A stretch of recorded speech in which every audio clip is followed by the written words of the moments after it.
ucapkan terima kasih sama Bunda Sinta yang mana telah meluangkan waktunya nih untuk kita membicarakan ini. Nah, begini Bun, besok kan kita mau mengadakan observasi supervisi akademik. Nah, supervisi akademik yang besok kita laksanakan itu, kegiatan yang akan kita lakukan sekarang ini pra-observasinya. Ya, pra-observasinya di mana ada tujuan utama dari supervisi akademik yang akan Bunda Sinta lakukan, yaitu antara lain ada ini 7 tujuannya Bun ya. Ya, yang pertama observasi indikator, kemudian kompetensi pengembangan, dan juga strategi yang akan dilakukan ketika melakukan pembelajaran di kelas saat observasi besok. Nah ya, jadi saya tanya nih kepada Bunda Sinta, apa harapan Bunda Sinta yang ingin didapat dari percakapan ini? Oke Bu, harapan saya dari percakapan ini yaitu saya ingin menggali kompetensi dan memperluas lagi pengetahuan saya dalam melaksanakan pembelajaran bersama peserta didik Bu, supaya dapat mewujudkan pembelajaran yang nyaman, aman, dan menyenangkan. Oh iya, jadi pembelajaran itu pokoknya gimana pembelajaran itu merasa aman bagi anak ya, betul, nyaman, dan pasti dia nanti belajarnya senang. Iya, betul sekali. Oke, ya betul sekali Bu, bahwa tujuan dari supervisi akademik itu salah satunya untuk mengembangkan kompetensi. Nah, menjadi pemimpin pembelajaran yang baik itu Bun, pemimpin pembelajaran itu harus mempunyai kompetensi. Iya, betul. Nah, kompetensi apa nih yang ingin Bunda kembangkan dalam observasi besok? Kompetensi yang ingin saya kembangkan yaitu mengenal karakteristik anak Bu, yang pertama. Selanjutnya mengembangkan potensi anak, kegiatan pembelajaran yang menuntun pembiasaan anak dalam segala kegiatan yang positif, misalkan pembiasaan berdoa sebelum dan sesudah kegiatan, komunikasi yang baik, dan juga penilaian perkembangan anak dan evaluasi. Bagus sekali nih Bunda Sinta. Jadi ada 5 tadi ya, saya hitung ada 5 kompetensi yang ingin Bunda kembangkan dalam pembelajaran pada saat pelaksanaan observasi supervisi akademik besok. Ya, besok hari Jumat ya Bun ya, kita laksanakan supervisi akademiknya. Nah, untuk pengembangan kelima kompetensi tersebut, nah Bun ya, apa sih persiapan Bunda Sinta dalam melaksanakan observasi supervisi akademik besok ini? Kira-kira yang saya siapkan, yang saya lakukan untuk observasi supervisi akademik besok itu ya Bu ya. Yang pertama menetapkan tujuan pembelajarannya. Tujuan pembelajaran pasti. Selanjutnya merancang rencana pelaksanaan pembelajaran atau RPP, dan memanfaatkan media yang ada dalam pembelajaran yang menarik bagi anak. Oh iya, yang menarik sekali Bun. Ya tadi saya dengar nih Bunda Sinta nih mau menetapkan tujuan pembelajaran. Nah di tujuan pembelajaran itu, apa tujuan pembelajaran yang akan Bunda kembangkan besok ini? Ada tujuan pembelajaran yang ingin saya kembangkan besok itu Bu, antara lain yang pertama, anak mengenal dan menunjukkan ketertarikan pada berbagai karya seni. Selanjutnya anak dapat bereksperimen melalui berbagai media. Selanjutnya anak dapat menghasilkan sebuah karya seni dengan berbagai teknik dan media. Selanjutnya anak menyadari bahwa dirinya dan orang lain merupakan bagian dari kelompok karena bekerja sama, dan anak berpartisipasi dalam kegiatan ibadah sesuai agama dan kepercayaan. Iya, karena di sini agama kita 2 macam ya. Dua macam. Muslim dan non muslim. Oke Bun. Dari semua tujuan pembelajaran tersebut sudah bagus sekali Bun untuk kita kembangkan kepada murid. Jadi dari kelima kompetensi yang Bunda kembangkan itu tadi, yang mau Bunda kembangkan untuk besok akan kita lihat nih dalam observasi besok. Boleh Bun ya? Bukan berarti saya menggurui, bukan berarti saya lebih bisa, kita belajar bersama-sama ya Bun ya.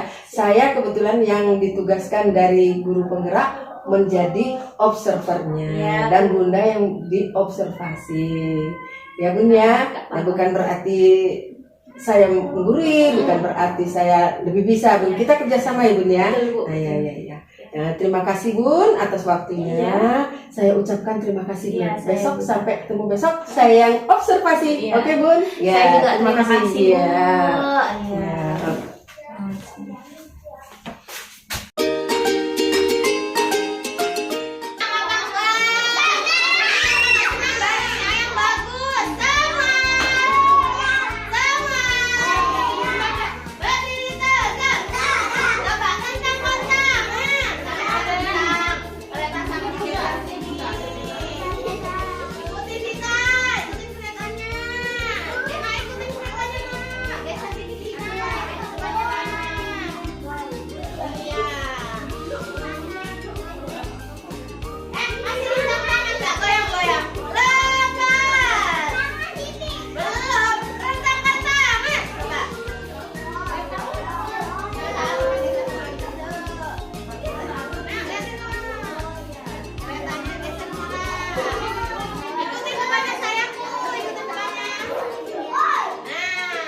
siang, Bu.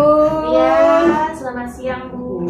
Iya, gimana ini observasinya tadi, Bu? Iya, observasinya tadi berjalan dengan lancar, tapi ya tentunya ada kendala dan itu jadi penambah pengalaman buat saya ya, Bu. Iya. Memangnya dalam observasi tadi Ibu merasa ada kendala apa gimana? Ada permasalahan?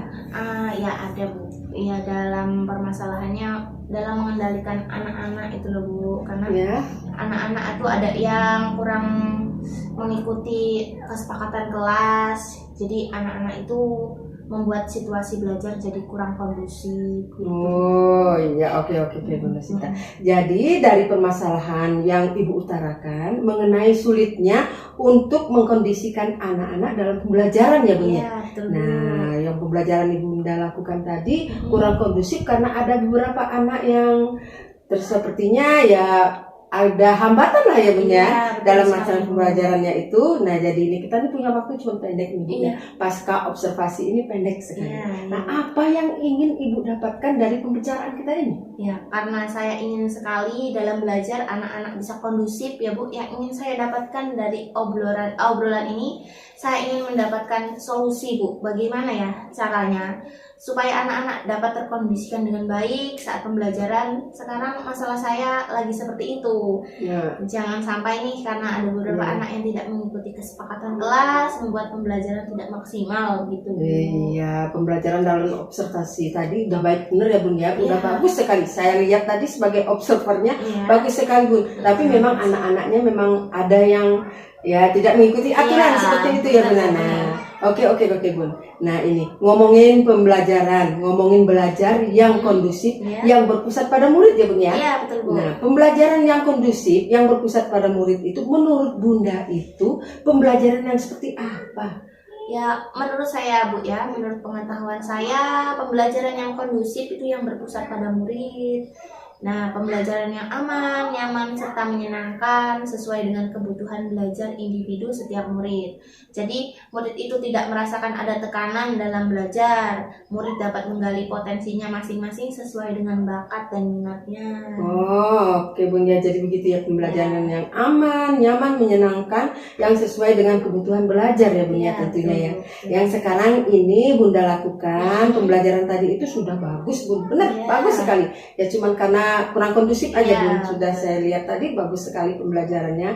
Jadi kalau kita buat level nih Bun, dari level 1 sampai 10 umpamanya. Jadi pembelajaran yang Bunda lakukan tadi itu kalau kita nilai itu sudah di level berapa ya Bun ya? Kalau level pembelajaran tadi itu Bu, sekitar di level 6 Bu.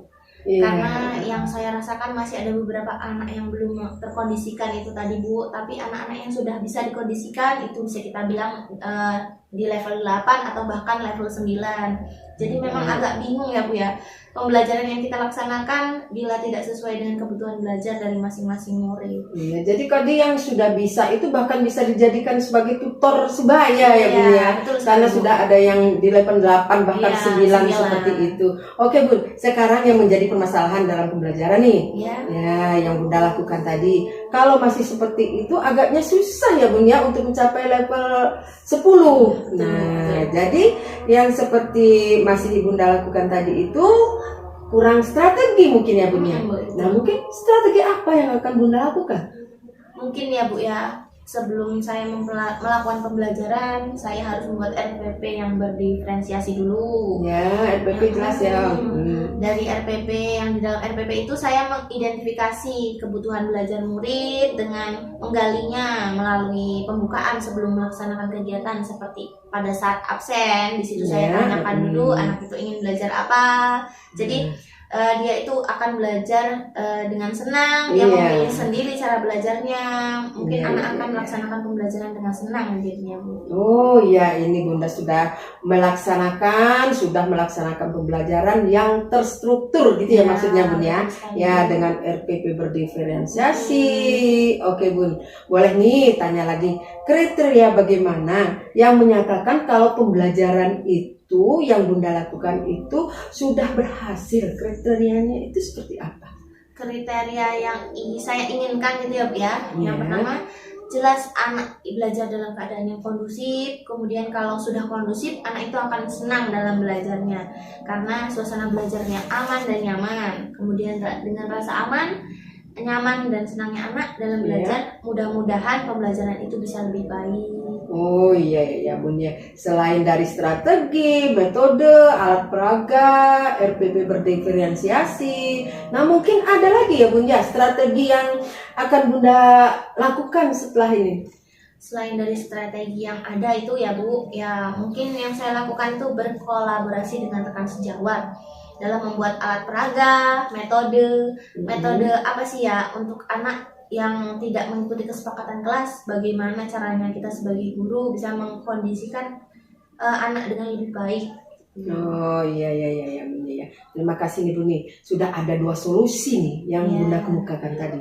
Nah, di mana RPP berdiferensiasi dan berkolaborasi dengan rekan sejawat ya Bun ya. Nah, saya ingin tahu juga nih Bunda, selanjutnya apa yang Bunda lakukan dalam waktu dekat ini? Yang mana dulu? Dalam waktu dekat ini yang saya lakukan mungkin RPP-nya dulu ya Bu ya. Jadi RPP berdiferensiasi yang harus saya buat itu dulu yang saya terapkan. Dengan berjalannya waktu dengan itu berkolaborasinya juga mengikuti gitu. Oh iya. Jadi kolaborasi itu sangat penting ya Bun ya. Jadi untuk melakukan perubahan itu kapanpun kita mau melakukan perubahan itu harus berkolaborasi. Tidak mungkin kita bisa melakukan dengan sendirinya ya Bun ya. Betul sekali. Iya. Nah sekarang ini untuk secepatnya nih Bun ya. Nah dalam waktu dekat ini yang mana dulu yang mau Ibu lakukan? RPP-nya dulu ya? Iya RPP-nya dulu tadi yang diferensiasi. Setelah itu baru dengan rekan sejawat gitu, kolaborasi dengan rekan sejawat. Ada faktor-faktornya itu RPP-nya. Terus orangnya itu yang membantu nanti rekan sejawat. Betul sekali Bu. Nah, untuk melakukan perubahan itu kapan nih Bunda mau mulainya? Secepatnya Bu. Mungkin minggu depan akan saya mulai. Secepatnya RPP-nya dibuat dulu ya Bun ya. Betul. Baiklah Bun lah. Ya, dalam pelaksanaan observasi tadi, nah untuk pelaksanaannya nanti siapa nih yang bisa membantu Bunda? Yang jelas rekan sejawat untuk berkolaborasi dengan saya Bu. Oke. Memang kita tidak bisa melaksanakan itu sendiri ya Bun ya. Kita harus berkolaborasi dengan teman. Apapun yang kita lakukan akan lebih baik dengan berkolaborasi. Benar sekali. Benar. Nah, jadi yang tadi sudah Bunda dapatkan dari kesimpulan-kesimpulan itu juga bagaimana perasaan Bunda setelah melaksanakan obrolan ini, gimana rasanya? Tenang apa gimana? Ya lebih dapat tenang. Pengalaman apa tidak? Betul, dapat pengalaman sekali Bu dari observasi tadi, dari obrolan ini juga pengalamannya sangat banyak buat diri saya Bu. Nah ya seperti itu ya Bun ya. Kita sekarang ini harus kita berkolaborasi. Bunda tadi bilang kita berkolaborasi dengan rekan sejawat. Nanti dengan saya ya Bun ya. Saya sebagai rekan sejawat Bunda, kita nanti berkolaborasi dalam membuat alat peraga, membuat RPP ya Bun ya. Kita kerjasama. Mudah-mudahan dengan kita bekerja sama akan bisa melaksanakan pembelajaran yang lebih baik ya Bun ya. Nah ya terima kasih ya Bunda Sintaya untuk meluangkan waktunya ini. Saya observasi bukan berarti saya lebih bisa. Saya juga menggali dari Bunda bagaimana potensi-potensi Bunda yang Bunda miliki. Semua itu Bunda punya. Kita bisa berkembang dengan baik nanti kalau kita berkolaborasi. Terima kasih ya Bun ya. Mudah-mudahan doakan tugas saya cepat selesai, kita juga cepat berkolaborasinya dengan baik. Betul Bu. Terima kasih ya Bun ya. Selamat siang.